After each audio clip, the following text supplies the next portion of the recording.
데일리 브리핑. 네, 오늘은 한인민주당협회 스티브 강 이사장과 함께합니다. 안녕하십니까? 네, 안녕하세요.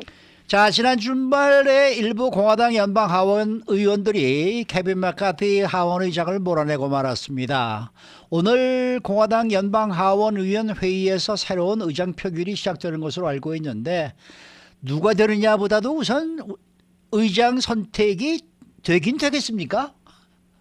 네, 일단 케빈 메카시 전 연방 하원 의장을 제외하면 현재 2명의 공화당 하원 의원이 공식 하원 의장 후보로서 이제 동료 의원들의 지지를 호소하고 있습니다. 바로 네, 그 두 분이 오하이오주 소속 짐 조던 법사위원장, 그다음에 루이지아나주 소속 스티브 스컬리스, 네. 지금의 하원 공화당 원내대표. 네. 이렇게 두 분이 있는데요. 일단 앵커께서 지적하신 대로 민주당으로서는요, 이 모든 사태를 이제 공화당의 리더십 부족이라고 생각하고요. 그리고 하원 의장을 선택하는 시간이 상당히 걸릴 것으로 저희는 예상을 하고 있습니다. 왜냐하면 현재 이제 청취자분들을 이해를 도우려고 지금의 연방 하원에서는 공화당이 221명이 있고요. 민주당은 212명, 그리고 공석인 자리가 2개가 있습니다. 네. 그래서 숫자로 하면 이제 쉽게 다수 이제 표결로 이루어지는데, 연방 하원 의장으로 되려면 이제 217명의 의원들의 지지가 필요합니다. 네. 그리고 이제 공화당 내에서 이탈자가 이제 4명이 넘으면, 이제 하원 의장 선출이 불가능하고요. 그런데 많은 분들이 기억하실 수도 있겠지만 지난 1월에 케빈 맥카시 의원이 처음으로 하원 의장으로 선택이 됐을 때 바로 15번의 하원 의장 표결을 거쳐서 굉장히 힘들게 그 자리에 올라왔습니다. 그랬었어요. 네. 네, 그리고 최근에는 이제 해임 결의안이 올라왔을 때 동료 공화당 8명, 한 약 4%죠. 4%의 이제 찬성표가 나와서 해임이 되었습니다. 네. 그래서 제가 오늘 짚어드리고 싶은 그 팩트는 이제 지난 2020년 선거 때와 좀 비교를 해드리고 싶어요. 왜냐하면 아직까지도 공화당에서는 낸시 펠로시 민주당 소속 전 하원 의장을 비판을 계속하고 있습니다. 아직도 지금 하원 의원직을 유지를 하고 있는데 2020년 대선 선거 이후에 물론 조 바이든 대통령도 당선이 되었지만 그 당시에 하원이 굉장히 좀 아슬아슬하게 민주당이 다수당을 차지하고 있었습니다. 네. 그래서 지금의 이제 공화당이 221명이 있는데 그 당시에 민주당은 222명이었습니다. 그래서 아주 아슬아슬하게 그 다수당을 유지했는데 그 당시에 이제 하원 의장 표결도 치열했습니다. 물론 낸시 펠로시 하원 의장이 최종적으로 결정이 됐지만 그 당시에 5명의 이탈표가 나왔고요. 민주당에서. 그렇지만 그게 충분히 그 당시에 필요한 216표가 확보가 되었기 때문에 낸시 펠로시 전 하원 의장이 그 당시에 의장으로 선출이 됐는데 단 한 번도 잡음도 없었고요. 분열도 없었고 아직까지도 민주당 내에서는 나름 낸시 펠로시의 리더십을 많이 박수를 치고 있습니다. 그래서 이번에 좀 다른 게요. 공화당도 내에서 이제 공화당의 스펙트럼이 다 다릅니다. 조금 더 중도 성향의 공화당, 강성 보수도 있고요. 여러 가지 그 스펙트럼이 다른데 그거에 대한 의견이 너무 다르다 보니까 케빈 맥카시는 본인의 리더십을 이제 그것이 이제 흔들리고 있다라고 주장을 하는데 민주당도 똑같습니다. 민주당 내에서도 스펙트럼이 다 달라요. 진보라고 해서 다 같은 진보가 아니기 때문에. 그렇죠. 네. 그러다 보니까 하지만 낸시 펠로시를 굉장히 리스펙트를 많이 드리는 것은 그러한 강성 진보 캠프도 있고 조금 더 중도 캠프도 있는데 그것을 모두 하나의 목소리로 다 이렇게 리더십을 발휘해서 그 하원 의장직을 지키고 단 한 번도 해임안이 발생한 적이 없고요. 그렇기 때문에 지금의 사태는 유일하게 지금 공화당 내의 책임이 있다고 저는 생각을 하고 있습니다. 네. 자, 여기서요. 그 케빈 맥카티 전 연방하원 의장은 물론이고 여러 이제 공화당 의원들이 민주당 의원들의 많은 수가 반 메카티 의장 표결에 동참했잖아요. 이거 갖고 굉장히 비난을 하고 있는데 민주당의 입장은 어떤가요?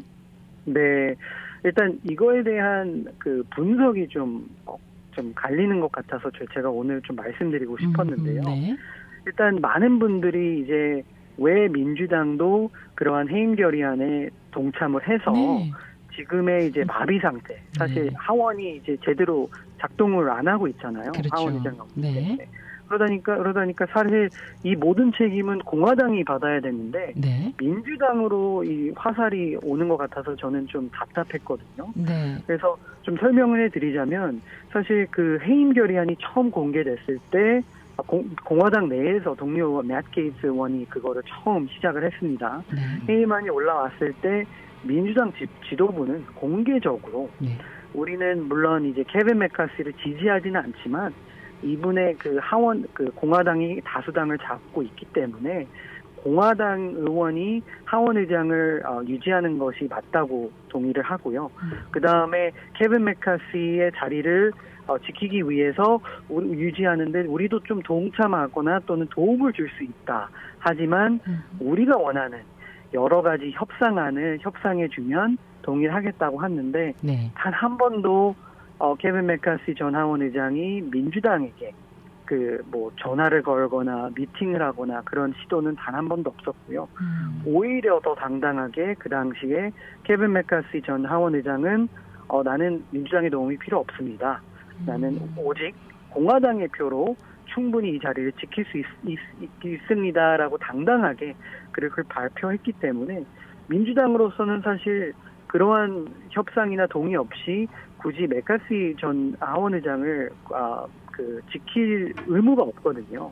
그리고 민주당으로서는 더 화가 났던 게 케빈 맥카시 그 당시 이제 전 하원 의장이 썬데이 뉴스쇼에 이렇게 출연을 해서 계속해서 이제 공화당 동료 의원을 비판하는 것보다는 민주당을 비판을 했습니다. 지금의 뭐 경제나 뭐 여러 가지 안보 이슈 그리고 지금의 마비 상태 뭐 이런 것을 민주당에게 책임을 다 화살을 다 쏟아 보니까 민주당 동료 의원들은 사실 몇몇 제가 알기로도 몇몇 의원들은 지키는데 좀 찬성을 했는데 그러한 뉴스 클립이나 그러한 발언들을 보고 마음이 돌아선 걸로 저는 알고 있고요.